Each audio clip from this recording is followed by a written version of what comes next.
যদি আপনার কাছে নেদারল্যান্ডসের ইউনিভার্সিটির অ্যাকসেপ্টেন্স লেটার থাকে, আপনার ভিসা 100%। 95% মানুষ ইংলিশে কথা বলে, যেটা আমাদের জন্য অনেক বড় একটা অ্যাডভান্টেজ।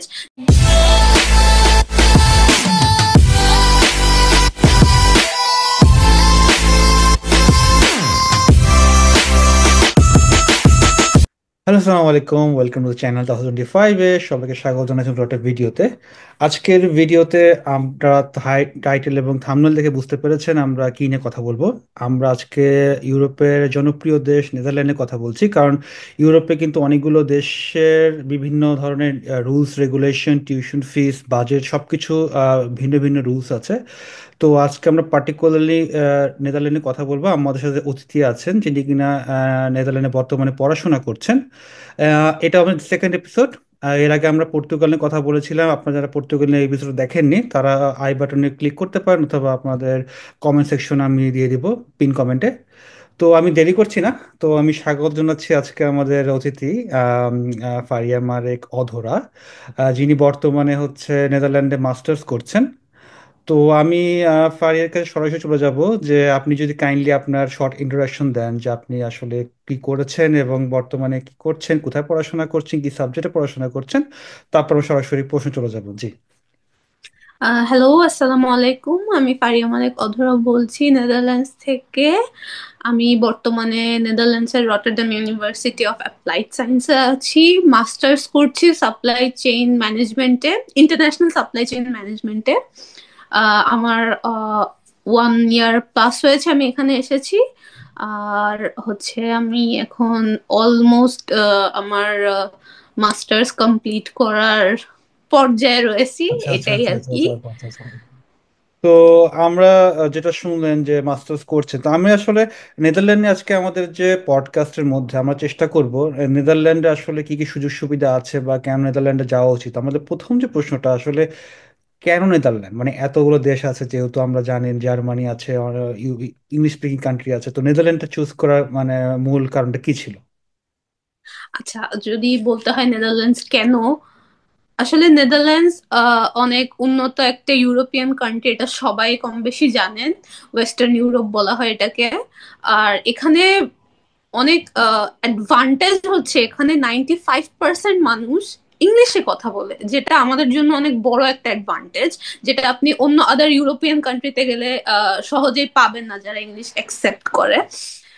আর যদি সবচেয়ে মেইন কথায় আমি আসি, কেন নেদারল্যান্ডস, বাংলাদেশ থেকে আমি, এটা অনেকেই জানে, যদি আপনার কাছে নেদারল্যান্ডসের ইউনিভার্সিটির অ্যাকসেপ্টেন্স লেটার থাকে, আপনার visa 100%। So that's why mainly Netherlands. তো আমরা যেটা বুঝতে পারলাম নেদারল্যান্ডে কিন্তু আপনার খুব সহজে ভিসা রিজেকশনটা মনে হয় হয় না, মানে যদি না, আপনার কাছে যদি আপনার ইউনিভার্সিটির অ্যাকসেপ্টেন্স লেটার থাকে, আইন দিয়ে অ্যাপ্রুভাল থাকে, আপনার ভিসা 100%। তার মানে এটা কিন্তু সবচেয়ে বড় একটা প্লাস পয়েন্ট। যেমন আমি যদি জি, এটা প্লাস যে পয়েন্ট। অন্যান্য দেশে যেটা হয়, আপনার অফার লেটার পাওয়ার পর একটা এম্বাসি ফেস করার মতো একটা ঝামেলা আছে, কিংবা এম্বাসি অনেক রিজেকশন করে। তো সেক্ষেত্রে কিন্তু নেদারল্যান্ড কিন্তু ইউনিভার্সিটি আপনাকে হেল্প করছে জাস্ট। জি, জি। কিন্তু সবচেয়ে একটা পজিটিভ, আপনি যে অফার লেটার ম্যানেজ করতে পারেন, আপনার ভিসাটা মোটামুটি তবে এটা না যে আপনার এম্বাসি ফেস করতে হবে না, এম্বাসি আপনাকে মাস্ট ফেস করতে হবে, আপনার ফিঙ্গার দিতে আপনাকে কিছু কোয়েশ্চেন্সও করবে। বাট আপনার ইউনিভার্সিটি অ্যাপ্রুভাল থাকা মানে আপনার ভিসা হবে। অবশ্যই, অবশ্যই। আচ্ছা, তাহলে আমরা তাহলে যেহেতু নেদারল্যান্ডে আমরা ভালো একটা দেশে শুনলাম, তো পড়াশোনার জন্য আসলে নেদারল্যান্ড চুজ করা কারণ পড়াশোনার মানটা কিরকম, বা আমরা যদি বলি যে অন্যান্য দেশে যেরকম পড়াশোনার জন্য জার্মানি যেমন একটা নাম আছে, কিংবা ইউএসএ নাম আছে, যে নেদারল্যান্ডে পার্টিকুলারলি পড়াশোনার জন্য কিরকম আছে বা কিরকম চাপ, বা প্রফেসররা কিরকম, সেটা যদি একটু আপনার অভিজ্ঞতা শেয়ার করতেন। ওকে, নেদারল্যান্ডসে যেটা, আহ, এখানে আপনার ইংলিশ টট প্রোগ্রাম আপনি এভেইলেবল পাবেন, যেটা আমাদের মেইন ক্রাইটেরিয়া থাকে। কারণ যেরকম আপনি জার্মানিতে অ্যাপ্লাই করতে গেলে আপনার কিন্তু অনেক ক্ষেত্রে অনেক ইউনিভার্সিটিতে জার্মান ল্যাঙ্গুয়েজটা লাগে। এখানে সেটা না, এখানে আপনাকে ইংলিশ ডট প্রোগ্রাম আপনি অ্যাভেইলেবল পাবেন যে কোনো সেমিস্টারে। এবং এখানে আপনার মাল্টিকালচারাল এরিয়া এটা, যেহেতু ইংলিশে সবাই কথা বলে, সো এখানে বিভিন্ন দেশ থেকে বিভিন্ন মানুষ আসে। যার কারণে এখানে আপনার এডুকেশনটা একদম ওই মানে আপনি মাল্টিকালচারাল ভাবে আপনি শিখতে পারেন। আর এখানে টিচাররা ফ্যাকাল্টিরা অনেক হেল্পফুল, মানে তারা আপনাকে ফ্রেন্ড হিসেবে ট্রিট করবে। ইটস নট দ্যাট আপনি আপনি আপনার স্টুডেন্ট, সে আপনাকে সবসময় হেল্প করবে এনিথিং, শুধু আপনার পড়ালেখার বিষয় না। এখানে যখন আমি নতুন এসেছিলাম আমার প্রফেসর আমাকে হাউজিং থেকে শুরু করে, এখানে গেমেন্টি বলে যেটা আর কি আমাদের বাংলাদেশের যেরকম আমরা হাউস রেজিস্ট্রেশন করি, এগুলোর প্রসিডিউর থেকে শুরু করে সবকিছু আপনাকে A to Z ইউনিভার্সিটিতে শিখাই দেওয়া হবে। কারণ আপনি শুরুতে এসে জানেন না আপনার কোনটা কি করতে হবে, আপনার কোন প্রসেস থেকে যেতে হবে এখানে থাকতে গেলে। তো সেটার জন্য আপনাকে ইউনিভার্সিটি, আপনার প্রফেসররা অনেক হেল্প করবে এখানে। আর আচ্ছা। এডুকেশন যেটা আমার শুরুতে কিছুটা ল্যাকিংস হয়েছিল, কারণ বাংলাদেশে মূলত কি আমরা ব্রিটিশ কারিকুলামটা ফলো করি পড়ালেখাতে, কিন্তু ইউরোপে সেটা না। ইউরোপে ইউরোপিয়ান স্টাইল আপনাকে পড়াশোনা করাবে এখানে। আপনার বুক নলেজ থেকে, আপনার একাডেমিক নলেজ থেকে মেইন মেইন নলেজ গুলো আপনাকে বেশি দিবে। তো যার কারণে আপনি যদি মুখস্থ বিদ্যা অনেক বেশি, এটা আপনার কোনো কাজে লাগবে না এখানে। সো আপনার দেখা যাবে একটু শুরুর দিকে আপনাকে পড়ালেখাটা ধরতে একটু কষ্ট হবে, otherwise it's good to go. এটা অবশ্যই, কারণ আমি যখন এখানে পর্তুগালে পড়াশোনা করছি, এখানে কিন্তু একই জিনিস, আমাদের জি, রিসার্চ অনেক কাজ করতে হয়। রিসার্চ কাজ করে, জি। এক্স্যাক্টলি, তো আমাদের অনেক আর্টিকেল পড়তে, যেটা আমরা অভ্যস্ত না হ্যাঁ, বাংলাদেশে। হ্যাঁ, হ্যাঁ। আমরা এখানে পড়ে এসেছি যে স্লাইড পড়বো, মুখস্থ করবো, দিয়ে দিব। তো এটা জি। আসলে প্রথম 3-4 মাস, এক সেমিস্টার বুঝতে বুঝতে সময় লাগে, বা একটা টাইমে সবাই অভ্যস্ত হয়ে যায়। তো আমি পরের প্রশ্ন চলে যাচ্ছি যে আসলে নেদারল্যান্ডে আসলে পড়াশোনা করার জন্য বা অ্যাপ্লিকেশন করার জন্য কি কি ডকুমেন্টস লাগে, একদম বেসিক ডকুমেন্টস গুলো কি কি লাগে আসলে? ওকে, বেসিক ডকুমেন্টস বলতে আমি যেহেতু মাস্টার্স করতে আসছি, আপনার SSC, HSC, bachelor certificate must, transcript তিনোটার, রেকমেন্ডেশন লেটার লাগে ইউনিভার্সিটির প্রফেসর থেকে, দুইটা লাগবে, দুইজন প্রফেসর থেকে। আর আপনার টেস্টিমোনিয়াল তিন জায়গারই লাগবে, স্কুল, কলেজ এবং ইউনিভার্সিটির। আর হচ্ছে আইএলটিএস সার্টিফিকেট তো লাগবেই। এমওআই দিয়ে এখানে অ্যাপ্লাই করা যায় না বললেই চলে। সো ওটা থাকলেও ভালো, না থাকলেও ভালো, এগুলাই। আর এগুলার পরবর্তীতে যখন আপনার অ্যাকসেপ্টেন্স আসে তখন দুইটা জিনিস লাগে। একটা হচ্ছে আইএনডি লাগে, আইএনডি পেপার জমা দেওয়া লাগে, আর একটা হচ্ছে এমডিবি লাগে এখানে। আচ্ছা, আপনি দর্শকদের জন্য একটু কাহিনী যদি আইএমডি আর এমডিটা যদি ব্যাখ্যা করতেন তাহলে বেশ। আইএনডি হচ্ছে এখানের যারা ইমিগ্রেশন আসে, ইমিগ্রেন্টরা আসে, তাদের জন্য যে এখানের পেপারস যারা ওয়ার্ক করে সেটাকে আইএনডি নেদারল্যান্ডস বলে। তো আচ্ছা। তারা অ্যাপ্রুভাল দেয় একটা, আপনার ব্যাকগ্রাউন্ড চেক করে। ওই ওইটা যখন আপনার ইউনিভার্সিটি অ্যাকসেপ্টেন্সটা চলে আসে তখন আপনার ব্যাকগ্রাউন্ড গুলো সবকিছু পেপারস ভেরিফাই করে ওরা একটা ভেরিফিকেশন লেটার দেয়। ওইটাই মূলত শো করলে আপনাকে এম্বাসিতে ভিসা দিয়ে দেয়, এটাই হচ্ছে মেইন। আচ্ছা, তাহলে হচ্ছে আমরা যেটা জানলাম যে আইএলটিএস ছাড়া আসলে মনে হয় না এখন আবেদন করা যাচ্ছে, মানে না। অনেক আছে যে এমওআই দিয়ে হয়তো বা গিয়েছিল জি। সেটা কয়েক বছর আগে, কিন্তু বর্তমান সময় হচ্ছে আইএলটিএস অবশ্যই মাস্ট লাগবে, মানে 6.5 লাগে সম্ভবত মাস্টার্সের জন্য। মাস্টার্স এর জন্য 6.5, তবে 6 দিয়ে আপনি আসতে পারবেন, সেটা প্রি মাস্টার্স বলে এখানে, যেটার জন্য আপনাকে ওই প্রি মাস্টার্স কোর্সটা শেষ করে আপনাকে মাস্টার্সে যেতে হবে। ওইটা মূলত 6 মাসের একটা কোর্স। ওখানে আপনার বেসিক জিনিসগুলো, যেরকম আমি বিজনেস ব্যাকগ্রাউন্ডে, আমাকে জাস্ট বেসিক জিনিসগুলো, ইংলিশ, অ্যাকাউন্টিং, ফিন্যান্স, ম্যানেজমেন্ট, এগুলার একটা বেসিক কোর্স করে তারপর আপনাকে মাস্টার্স করতে আপনাকে অ্যাপ্রুভ করবে। যেটা তবে আমরা মানে 6 দিয়ে আসতে পারবেন। তার মানে আমার 6 মিনিমাম লাগবে আপনাদের জি, আইএলটিএস। 6 মিনিমাম লাগবে, আর ব্যাচেলরের ক্ষেত্রেও 6 মিনিমাম লাগবে। তো যারা হচ্ছে আইএলটিএস ছাড়া চিন্তা করছেন নেদারল্যান্ড, আনফরচুনেটলি তাদের জন্য না, কারণ হুম, নেদারল্যান্ড অবশ্যই অবশ্যই আপনাদের আইএলটিএস জি। মাস্ট লাগবে। পরের প্রশ্ন চলে যাচ্ছে যে আসলে নেদারল্যান্ডে ইনটেক কয়টা হয়, এটাকে আমরা জানি সেপ্টেম্বর সবচেয়ে বড় ইনটেক হয়, এর সারা কি কোনো ইনটেক আছে কি নেদারল্যান্ডের জন্য? ওকে, নেদারল্যান্ডসে মূলত দুইটা ইনটেক হয়। একটা হচ্ছে আপনার উইন্টার, ফেব্রুয়ারি ইনটেক বলে এটাকে। আরেকটা এখানে সামার ইনটেক বলে না, এখানে অটাম ইনটেক বলে, যেটা সেপ্টেম্বর থেকে বড় ইনটেক যেটা হয়। আর এই দুইটা ইনটেক এখানে। সো আর রেগুলার ডেডলাইন সম্পর্কে যদি বলি, ফেব্রুয়ারিটা আপনার শুরু হয়, সেপ্টেম্বর, অক্টোবর, 2 মাস এটার সময় থাকে, যার কারণে অনেক মানুষ অ্যাপ্লাই করতে পারে না। বাট সেপ্টেম্বরটার জন্য আপনার 3 মাস পর্যন্ত সময় থাকে, এপ্রিল টু জুন পর্যন্ত আপনার সময় থাকে। আচ্ছা আচ্ছা। তো আমরা সাজেশন করবো যে আপনারা সেপ্টেম্বর ইনটেককে ফোকাস করে আসা ভালো, কারণ জি। পর্তুগালে যেরকম একটা ইনটেকই বলা যায়, কারণ ফেব্রুয়ারি ইনটেক আসলে খুবই শর্ট, কম কোর্স থাকে এবং আবেদন করাও যায় না কম সময়ের মধ্যে। আবেদন করলে ভিসা মানুষ অনেক সময় পেয়ে থাকে না। তো এটা আমরা বুঝলাম যে আপনারা সেপ্টেম্বর ইনটেককে ফোকাস করে আপনারা অ্যাপ্লিকেশন প্রসেসটা শুরু করতে পারেন। আর যেটা বললেন যে আবেদনটা শুরু হয় হচ্ছে সেপ্টেম্বরের জন্য এপ্রিল থেকে শুরু হয় সম্ভবত। এপ্রিল থেকে। এপ্রিল থেকে শুরু হয়, তো সামনে আবেদনটা শুরু হয়ে যাবে।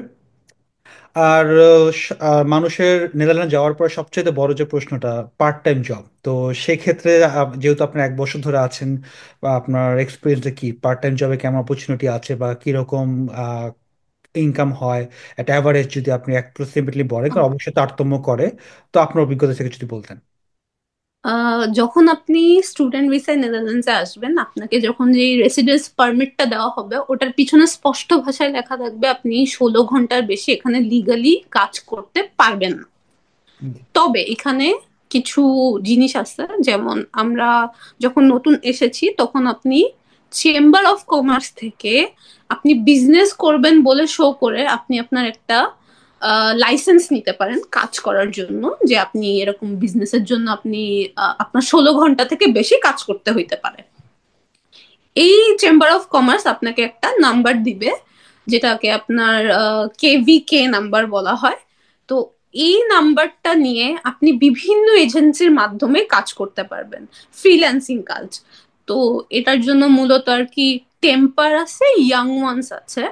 তো এখানে আপনি 16 ঘন্টার পরিবর্তে আনলিমিটেড ফ্রিল্যান্সিং কাজ করতে পারবেন। তবে নেদারল্যান্ডসের রিসেন্ট রুল অনুযায়ী তারা স্টুডেন্টদের জন্য এই ফ্যাসিলিটি গুলা বন্ধ করে দিচ্ছে। কারণ দেখা যাচ্ছে যে মোস্ট অফ দ্য স্টুডেন্ট পড়ালেখাটাকে বেশি প্রাধান্য না দিয়ে কাজে বেশি ফোকাস করে যাচ্ছিল, যার কারণে গভর্নমেন্ট এই 2023 সালে এই রুলটা দিয়েছে যে টেম্পারি ইয়াং মান্থসে স্টুডেন্টরা আর বেশি কাজ করতে পারবে না।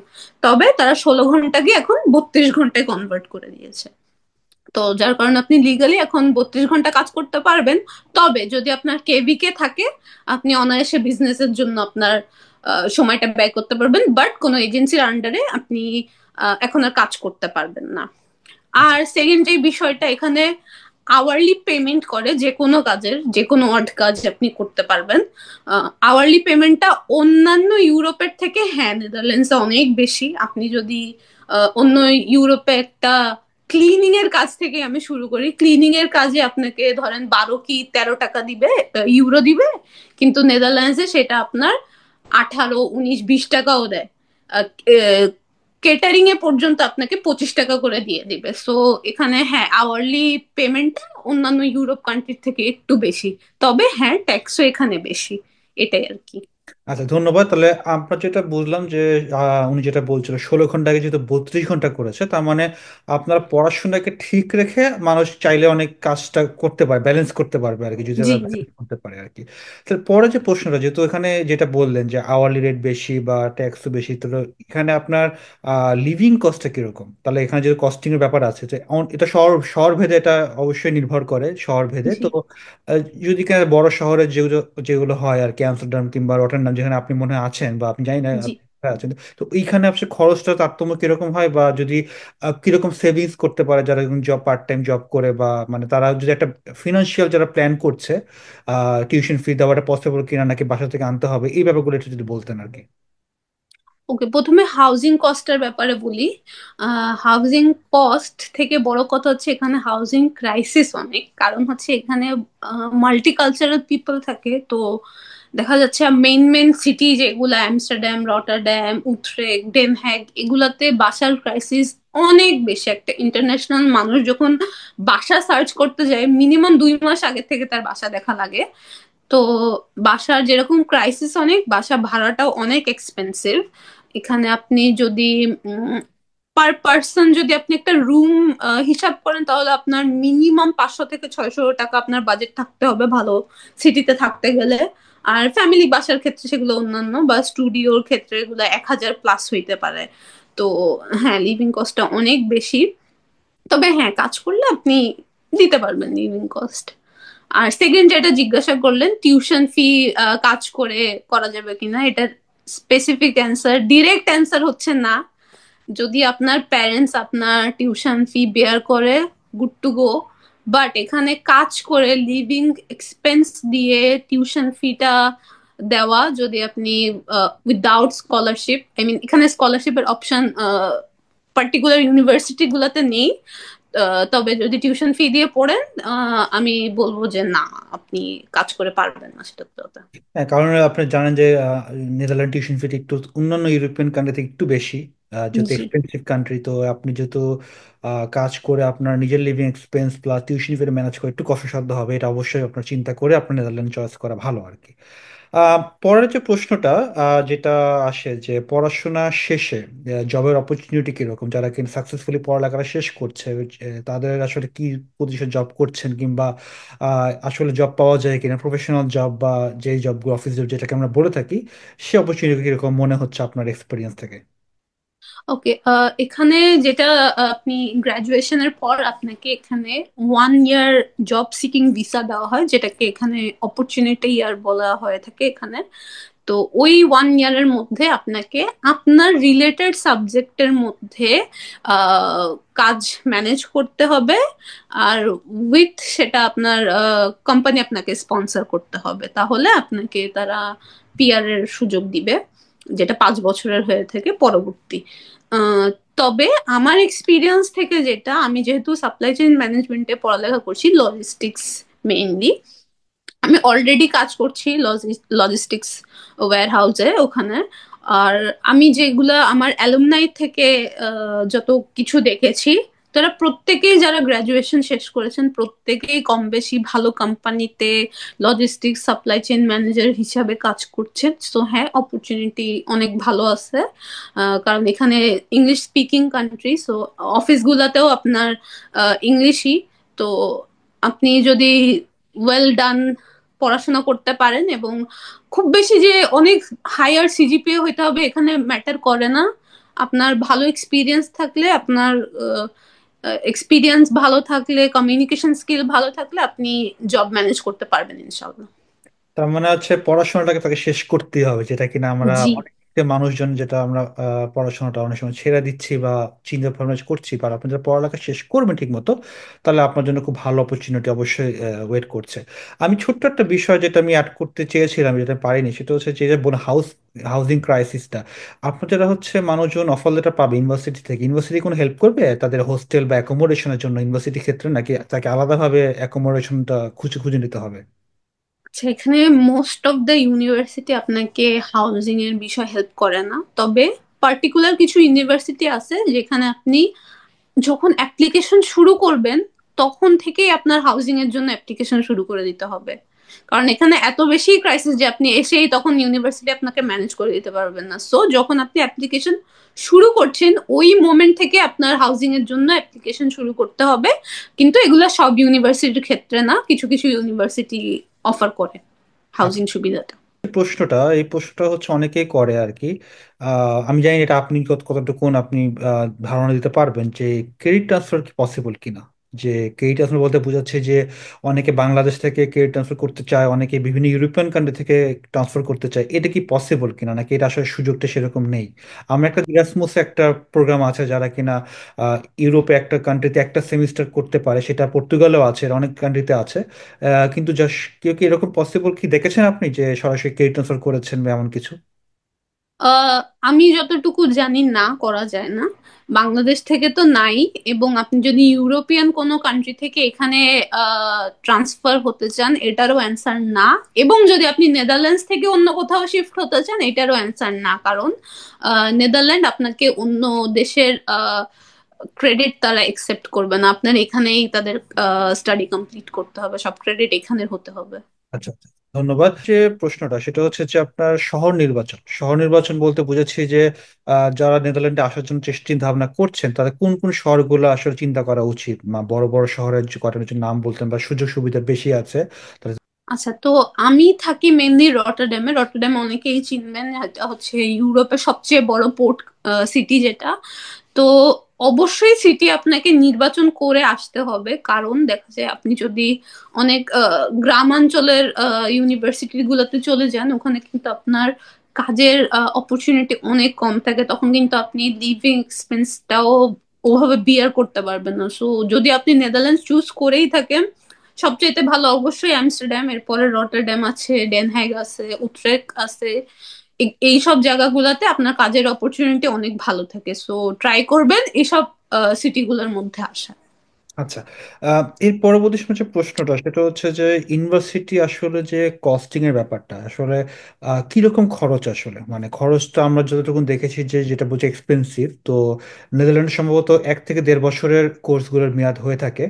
তো এই 1-1.5 বছর মাস্টার্স এর ক্ষেত্রে। মাস্টার্সের ক্ষেত্রে জি। তো জি। কিরকম খরচটা পড়তে পারে, কিরকম বাজেট করা উচিত আসলে নেদারল্যান্ডে? ওকে, এটা হচ্ছে ডিপেন্ড করে ইউনিভার্সিটি টু ইউনিভার্সিটি, তবে মোস্ট অফ দ্য কেসেস আপনার মিনিমাম 25,000 আপনার ব্লক অ্যাকাউন্টে থাকতে হবে, ইউরো, যেটা আপনার বাংলাদেশি টাকার অলমোস্ট 30 লাখ তো হবে এখন, যে যদি ইউরো 30 লাখ, হিসাব জি। করেন। তবে এখানে দুই ধরনের স্কলারশিপও আছে, যেটা আমি মেনশন করিনি আগে। ফুল ফুল ফান্ডেড হয় এগুলা। একটা হচ্ছে ওকেপি স্কলারশিপ আছে, অরেঞ্জ নলেজ প্রোগ্রাম বলে এটাকে। আর একটা ইরাসমাস আছে, কারণ ইরাসমাস ইউনিভার্সিটি কিন্তু নেদারল্যান্ডস থেকেই উৎপত্তি স্থল এখানের। আচ্ছা। তো ইরাসমাস আর ওকেপি স্কলারশিপ আছে, এটা প্রত্যেক বছর এক একটা সাবজেক্ট ওয়াইজ এবং বিভিন্ন কান্ট্রি ওয়াইজ স্কলারশিপ দিয়ে থাকে। তো আপনি এগুলাও সার্চ করতে পারেন যে এই বছর বাংলাদেশের জন্য আছে কিনা, আমার সাবজেক্টটার জন্য আছে কিনা, যেটা আমি পড়তে যাচ্ছি। তো এটা রিসার্চ করলেও আপনি ফুল ফান্ডেডেও আসতে পারবেন। আর পিএইচডি তো ফুল ফান্ডেড হয়ই। আচ্ছা, তো আমার মনে হয় স্টাডি নেদারল্যান্ড সম্ভবত অফিসিয়াল ওয়েবসাইট, তাদের ওখানে গেলে ইনফরমেশন গুলো মনে হয় তারা পেয়ে জি, যাবে, প্রত্যেকটা আমি ইনফরমেশন। বলবো যে সবচেয়ে ইউরোপের যদি ইজিয়েস্ট অ্যাপ্লিকেশন প্রসেস থাকে সেটা নেদারল্যান্ডস। অবশ্যই নেদারল্যান্ড অবশ্যের জন্য আপনারা নেদারল্যান্ডকে চুজ করতে হবে, যাতে বাজেটটা যে সবকিছু চিন্তা করে যাবেন, কারণ অনেকে আছে যে মানে যাওয়ার পরে অনেক মানে বাস্তবিক সম্মুখীন একটা কিছু হয়, তখন তারা সিদ্ধান্ত কিন্তু আপনি পরবর্তী সময় পরিবর্তন করা খুব কষ্টসাধ্য হয়ে যায়। আম, তার আমি যে পরের যে কোশ্চেনটা আমি করতে চাই সেটা হচ্ছে ব্যাচেলারে আসাটা আপনি কি মনে করেন উচিত কিনা? অনেকে আছে যে বিশেষ ব্যাচেলারে হচ্ছে 3টা বছরের প্রোগ্রাম, যে এই কস্টিং তখন আর বেড়ে যায়। তো আপনি কিরকম দেখেছেন যে ব্যাচেলারে এসে ঠিকঠাক ভাবে তার গ্রাজুয়েশন কমপ্লিট করেছে বা এরকম কিছু, বা তাদেরকে আপনি কি সাজেস্ট করবেন কিনা ব্যাচেলারে আসার জন্য? ব্যাচেলারে আমার দেখা, হ্যাঁ, কয়েকজন ডেডিকেটলি পড়ে আপনার শেষ করতে পেরেছে, কিন্তু তাদের ফ্যামিলি ব্যাকআপটা অনেক বেশি ছিল আমি বলবো। সো হ্যাঁ, আপনার যদি এরকম ফ্যামিলি ব্যাকআপ ভালো থাকে, অপরচুনিটি থাকে, অবশ্যই ব্যাচেলার করতেও আসতে পারবেন। তবে হ্যাঁ, মাস্টার্স এর ক্ষেত্রে আপনি একটু কষ্ট করলেই পারবেন। তবে ব্যাচেলার জন্য আমি সবাইকে সাজেস্ট করব না, যাদের একমাত্র ফ্যামিলি ব্যাকআপ আছে তারা ট্রাই করতে পারেন। আমরা নেদারল্যান্ডকে সামনে হচ্ছে আরো ইনফরমেশন দিব, যে আপনার যদি কোনো কোশ্চেন থেকে থাকে অবশ্যই আপনার কমেন্ট সেকশনে জানাবেন, এটা আমরা পরবর্তী সময় আপনাদেরকে সেটা নেক্সট একটা ফলো আপ পডকাস্ট আমরা করতে পারি। আম, পরের যে কোশ্চেনটা সেটা হচ্ছে যে কাদের নেদারল্যান্ডে আসা উচিত না, মানে আমরা তো এখন নেদারল্যান্ডে অনেক ভালো ভালো কথা বলেছি। আমি একটা বড় একটা জিনিস বুঝলাম, যাতে বাজেটটা কমে। এছাড়া কি আরো কোনো কারণ আছে যাতে নেদারল্যান্ডকে তারা হচ্ছে অন্য কান্ট্রি চুজ করতে পারে নেদারল্যান্ডকে বাদ দিয়ে? এটা আপনার কাছে কি মনে হয়? আহ নেদারল্যান্ড অনেক ঠান্ডা দেশ আপনি বলতে পারেন। এখানে ঠান্ডায় মানে চরম লেভেলের ঠান্ডা থাকে। তো যাদের ঠান্ডার সমস্যা আছে তারা এক নম্বরে বাদ। কারণ আমি বলবো না যে শরীরের উপরে আপনার বেশি প্রেসার দিয়ে থাকা উচিত, মানে এখানে আপনি বের হবেন, আপনাকে বাতাস অত ধাক্কা দিয়ে আপনাকে নিয়ে যাবে, এরকম অবস্থা হয় মাঝে মধ্যে ওয়েদারের। আর অবশ্যই সেকেন্ড যেটা, যাদের হচ্ছে বাজেট কম বা ফ্যামিলি ব্যাকআপ নেই, তাদেরকে আমি সাজেস্ট করব যে এখানে এসে কষ্ট না করার এত। কারণ ফিউচারটা ওইভাবে উম, নাও হতে পারে। সো এই জন্য আমি তাদেরকে সাজেস্ট করবো। তাদের জন্য আমি এখানে একটা অ্যাড করি যে সেটা খুবই গুরুত্বপূর্ণ একটা কথা, যে বাজেট যাদের হচ্ছে সমস্যা বা কিছু, তাদের জন্য কিন্তু কিন্তু অনেকগুলো কান্ট্রি আছে। যেমন আমি এক্সাম্পল দিই, আমি পর্তুগালে আছি। পর্তুগালে কিন্তু আমি 2 বছরে মাস্টার্স করছি, এটা কিন্তু কস্টিংটা পড়ছে 6,000 ইউরো। 2 বছরে 6,000 ইউরো, যেটা কিনা নেদারল্যান্ডে মনে হয় এক সেমিস্টারের টাকা সম্ভবত। জি, এক সেমিস্টারে 6,000। এক্স্যাক্টলি। জি। তো আমি এখানে পর্তুগালে কিন্তু আপনি এই সেম টাকাতে 2 বছরে মাস্টার্স করতে চান, পর্তুগালের ওয়েদারও কিন্তু অনেক ভালো। তো আপনারা কিন্তু ব্যাপার করে চিন্তা করবেন যে ইউরোপে কিন্তু অনেকগুলো দেশ আছে, যে আপনি আসলে যখন দেশটা সিলেকশন করছেন, আপনার ক্রাইটেরিয়া গুলো কি কি, আপনার কিরকম বাজেট আছে, প্রত্যেকটা জিনিস কিন্তু তারতম্য করবে আপনার উদ্দেশ্য বা আপনার ফিউচার গোলটা। এটা খুবই গুরুত্বপূর্ণ একটা বিষয়।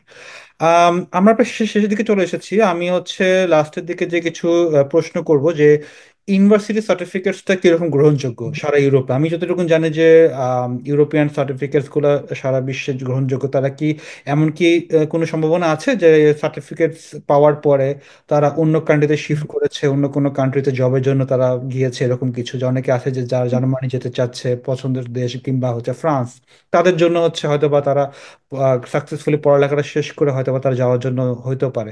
তো সেক্ষেত্রে কি আপনার কোনো অভিজ্ঞতা বা আপনার কোনো মতামত আছে কিনা সেটা একটু জানতে জি, চাই। এখানে আপনি যদি একবার আপনার ইউনিভার্সিটিটা শেষ করে আপনার কাছে সার্টিফিকেট থাকে, এটা ওয়ার্ল্ড ওয়াইড অনেক মূল্যবান আছে। শুধু ইউরোপে না, এখান থেকে অনেকেই পড়ালেখা শেষ করে আপনার ইউএসএ কানাডাতেও জবে মুভ করতেছে। সো হ্যাঁ, এখানের সার্টিফিকেট ওয়ার্ল্ডে well known. So absolutely it's worth it. আচ্ছা, আহ সর্বশেষ প্রশ্ন সেটা করব যে পাসপোর্ট পাওয়া যায় কিনা, সবচেয়ে আমাদের যে একটা সোনার হরিণ যেটাকে বলি আমরা, passport। তো পিয়া তো আমরা যেটা শুনলাম যে 5 বছর আসলে স্পন্সরশিপ জব ম্যানেজ করতে হবে, আসলে পাসপোর্ট পাওয়া যায় কিনা এবং পাসপোর্ট কি কেউ পেয়েছে কিনা, আসলে বাস্তব অভিজ্ঞতাটা আপনার কাছে কি মনে হচ্ছে পাসপোর্ট পাওয়ার ক্ষেত্রে? যদি আপনি পড়ালেখার পরে 1 ইয়ার জব সার্চিং ভিসায় মেনটেন করে জবটা পেয়ে যান, তারপরে আপনি ওই 5 বছরের মেয়াদে লিগালি এখানে থাকেন এবং জব কন্টিনিউ করেন, জব এর মধ্যে আপনি সুইচও করতে পারবেন, কোনো ঝামেলা নেই। তারপরে যে আপনি পিআর এর জন্য অবশ্যই অ্যাপ্লাই করতে পারবেন, তখন আপনাকে ল্যাঙ্গুয়েজটা লাগবে। ল্যাঙ্গুয়েজে আপনার B1 B2 পর্যন্ত লাগে। তখন তারপরে আপনি এখানের কারিকুলাম অনুযায়ী প্রসিডিউর গুলো ফলো করলে, হ্যাঁ, অনেকেই পাসপোর্ট পেয়েছে এখানে। তার মানে পাসপোর্ট অবশ্যই পাওয়া যায়, এমন কোনো ইয়ে নাই। তবে অনেক ধৈর্য থাকতে হবে। অবশ্যই ইউরোপে আসলে আপনার মোটামুটি 8 থেকে 10 বছর, 12 বছর এরকম একটা জি। পিরিয়ড পাসপোর্ট পাওয়া পর্যন্ত। তবে পর্তুগালে আমি যদি আবার একটা এক্সাম্পল দিই, পর্তুগালে 5 বছর পরে কিন্তু আপনি পাসপোর্টের জন্য এলিজিবল হয়ে যাবেন, কিন্তু যেটা কিনা আপনার পেতে আরো 1-2 বছর লাগতে পারে। তো 6 বছর 7 বছরের মধ্যে আপনি পাসপোর্টটা পেয়ে যাবেন। তো আমি একদম শেষের দিকে চলে এসেছি। আমি যদি ফাইনালি বলি, আপনার যদি কোনো টিপস বা কোনো মন্তব্য থাকে যারা কিনা ফিউচার নেদারল্যান্ড আসতে চাচ্ছে, তাদেরকে কি সাজেশন দিবেন, বা কেন নেদারল্যান্ডকে কিভাবে তারা চুজ করতে পারে বা কাজের জন্য আসাটা উচিত হবে, এটা আপনার মতামত বা আপনার যে এক্সপিরিয়েন্সটা সেটা যদি বলতেন আর কি, ফিউচার অ্যাপ্লিকেন্টদের জন্য, যেহেতু সামনে আমাদের হচ্ছে নেদারল্যান্ডে অ্যাপ্লিকেশন শুরু হয়ে যাচ্ছে। জি। আহ আমি বলবো যাদের আইএলটিএস আছে দেওয়া, 6.5 অ্যাবভ, তারা তো অ্যাপ্লিকেশন করতেই পারবে। বাট যারা আসতে চাচ্ছেন বাট এখনো আইএলটিএস টা দেওয়া হয়নি, অবশ্যই আপনি ডেডলাইনের 3 মাস আগে অ্যাটলিস্ট প্রিপারেশন নেওয়া শুরু করবেন আইএলটিএস টার, যাতে আপনি ওই টাইম শিডিউলটার মধ্যে আপনার রেজাল্ট আপনার হাতে থাকে। তাহলে আপনি অ্যাপ্লিকেশনটা শুরু করতে পারবেন। আর অন্যান্য সাজেশন বলতে, যদি আপনি বাজেট ওকে থাকে আপনার, ও আরেকটা জিনিস যেটা হচ্ছে, আপনার ইউনিভার্সিটি কিন্তু আপনাকে অবশ্যই একটা ইন্টারভিউ দিতে হয়। ইন্টারভিউ ছাড়া কিন্তু আপনাকে অ্যাকসেপ্টেন্স লেটার দেয় না। সো ওই ইন্টারভিউটা অনেক ভালোভাবে ক্র্যাক করতে হবে, যাতে আপনাকে সবাই, মানে ওই প্রফেসর মনে করে আপনি এলিজেবল এখানে পড়ার জন্য। অনেকগুলো কোয়েশ্চেন করবে, আপনার এডুকেশন বেসড, আপনার ফুড হ্যাবিট এক্সেট্রা, অনেক কিছু। আধা ঘন্টা প্লাস, আমার যেরকম হয়েছিল, আমার এক্সপিরিয়েন্স, আধা ঘন্টা প্লাস একটা ইন্টারভিউ হয়। তো ওইটা আপনাকে অনেক সুন্দরভাবে ক্র্যাক করতে হবে যদি আপনি এখানের অফার লেটারটা পেতে চান। কারণ আপনার অ্যাপ্রোচটা অনেক হাই থাকতে হবে, যে আপনি এডুকেশনের পর কি করতে চান, এডুকেশনটা কিভাবে কন্টিনিউ করতে চান। তো ওইটা আপনার খুব ভালো করে দিতে হবে। এটা একটা সাজেশন। আর হচ্ছে ব্লক মানি তো অবশ্যই, যেটা বলছি। আর লিভিং কস্টটা আপনি বের করতে পারবেন কাজ করলে, তবে হ্যাঁ, আপনি কষ্ট করতে হবে অনেক এখানে, এটাই। সো আপনার যদি কষ্ট করার মতো এবিলিটি থাকে, অনেক ধৈর্য থাকে, আহ তো আপনি পেশেন্স নিয়ে এখানে অ্যাপ্লাই করতে পারেন, তো এটাই আমার খুবই সাজেশন খুবই থাকবে। খুবই ধন্যবাদ আজকে আসার জন্য, এবং আমরা যে জানতে পারলাম আজকে নেদারল্যান্ডকে নিয়ে, এবং আপনারা নেদারল্যান্ডের যাদের যে উপসংহার আমি বলতে পারি, যাদের বাজেটটা ভালো আছে, স্ট্রং বাজেট আছে, ব্লক অ্যাকাউন্টে ভালো একটা ফ্যামিলি ব্যাকআপ আছে, তারা নেদারল্যান্ডের জন্য অনায়াসে চুজ করতে পারেন। কিন্তু ভালো একটা দেশ, বাংলাদেশে এম্বাসি আছে, আপনার দিল্লিতে যাওয়ার কোনো ঝামেলা নেই, খুবই একটা স্ট্রেস ফ্রি ভাবে আপনি ভিসাটা পাবেন। এই প্রত্যেকটা জিনিস আপনি যদি খুব সুন্দরভাবে করতে চান, নেদারল্যান্ড ভালো একটা ডেস্টিনেশন হতে পারে। থ্যাংক ইউ সো মাচ আমাদের আমাদের আসার জন্য। থ্যাংক এই ইউ সো মাচ আমাকেও ইনভাইট করার জন্য, সবার এবং সামনে আমার জিনিসগুলা উপস্থিত করার জন্য ধন্যবাদ। সবাইকে অসংখ্য ধন্যবাদ। নেক্সট কোন এপিসোডে আবার কোন নতুন একটা দেশ নিয়ে অথবা নতুন কোনো অতিথি নিয়ে আমরা কথা বলবো। তার আগে সবাই ভালো থাকেন এবং আবার দেখা হবে। সবাইকে শুভ নববর্ষ, নতুন বছরের শুভেচ্ছা। আসসালামু আলাইকুম।